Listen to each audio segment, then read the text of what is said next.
Expert doctor నుండి విందాము for hypertension young పాపులేషన్‌లో along with coronary artery disease ఇంకా హయ్యర్ హార్ట్ రేట్ కలిగిన వాళ్ళు హ్యాపీ హార్ట్ కై ష్యూర్‌గా ఉండగలరా అని. ఈ రోజు మనతో పాటు ఉన్నారు doctor Lokesh Beerakayala, consultant physician and diabetologist with 12 years of experience. ప్రస్తుతం కన్సల్టెంట్ గా వర్క్ చేస్తున్నారు at doctor Bhumreddy multi speciality hospital, Karimnagar, Telangana. Hypertension ని ఎలా డిఫైన్ చేయాలి అండ్ ఒక వ్యక్తికి హైపర్ టెన్షన్ ఉందని మనం ఎప్పుడు నిర్ధారించాలి? బీపీ అనేది చిన్న ఏజ్ లో చాలా మందికి వస్తుంది. సో ప్రతి ఒక్కరు 18 ఏళ్ళ పైబడిన వాళ్ళు కానీ ఖచ్చితంగా రెగ్యులర్ గా హెల్త్ చెకప్ చేసుకోవాలి. వాళ్ళ బ్లడ్ ప్రెషర్ అనేది చెక్ చేసుకుంటుండాలి. సో నార్మల్ గా బ్లడ్ ప్రెషర్ 2 ఆస్పెక్ట్స్ లో ఉంటుంది. ఒకటి పైనది కిందది. సో సిస్టోలిక్ బ్లడ్ ప్రెషర్ అంటాము, కిందది డయాస్టోలిక్ బ్లడ్ ప్రెషర్ అంటాము. సిస్టోలిక్ బ్లడ్ ప్రెషర్ ఎప్పుడు 140 130 అరౌండ్ ఉండాలి, 140 లోపల ఉండాలి. డయాస్టోలిక్ బ్లడ్ ప్రెషర్ అనేది మనకి 80 లోపల ఉంటే కరెక్ట్ ఉంటుంది. 140/90 కంటే ఎక్కువ బీపీ కానీ సేమ్ 140/90 బీపీ ఉన్నా కానీ ఖచ్చితంగా డాక్టర్ ని కన్సల్టేషన్ తీసుకుని బీపీ మెడికేషన్స్, బీపీ మందులు మొదలు పెడితే మంచిగా ఉంటుంది. హై బ్లడ్ ప్రెషర్ ని మనం పూర్తిగా నయం చేయవచ్చా? బ్లడ్ ప్రెషర్ ఒకసారి మొదలు స్టార్ట్ అయిందని తెలిస్తే ఖచ్చితంగా మనం బీపీ టాబ్లెట్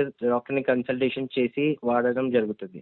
సో ఖచ్చితంగా 10 రోజులు కానీ 15 రోజుల తర్వాత డాక్టర్ని మళ్ళీ ఒకసారి సంప్రదించి వాళ్ళ బీపీ చెక్ చేసుకొని ఒకవేళ బీపీ అనేది కంట్రోల్లో ఉంటే సేమ్ డోస్ కంటిన్యూ చేస్తాము. ఒకవేళ బీపీ అనేది తక్కువ ఉంటే బీపీ టాబ్లెట్ డోస్ అనేది తగ్గించి అవసరమైతే ఇంకా లో ఉంటే స్టాప్ చేస్తాము.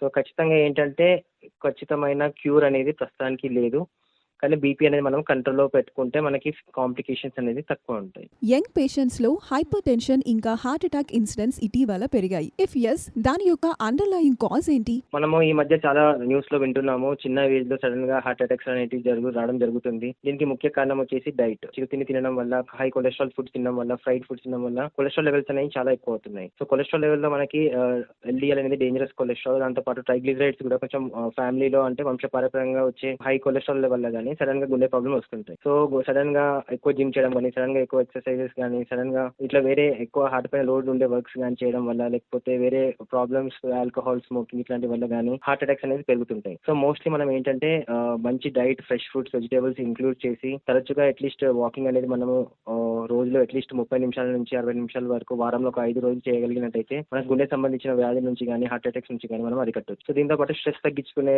పద్ధతులు ఎట్లా అంటే మనము యోగా కానీ, మెడిటేషన్ కానీ ఇట్లాంటివి చేసుకుంటూ ఒకవేళ ఆల్రెడీ బీపీ షుగర్ పేషెంట్స్ అయితే బీపీని, షుగర్ని కంట్రోల్లో పెట్టుకొని కొలెస్ట్రాల్ కూడా అదుపులో పెట్టుకుంటే ఖచ్చితంగా మనము మన గుండెని ఆరోగ్యవంతంగా హ్యాపీగా ఉండొచ్చు. దీన్ని బట్టి మనం we can be sure of a happy heart అనమాట. Thank you doctor for your time.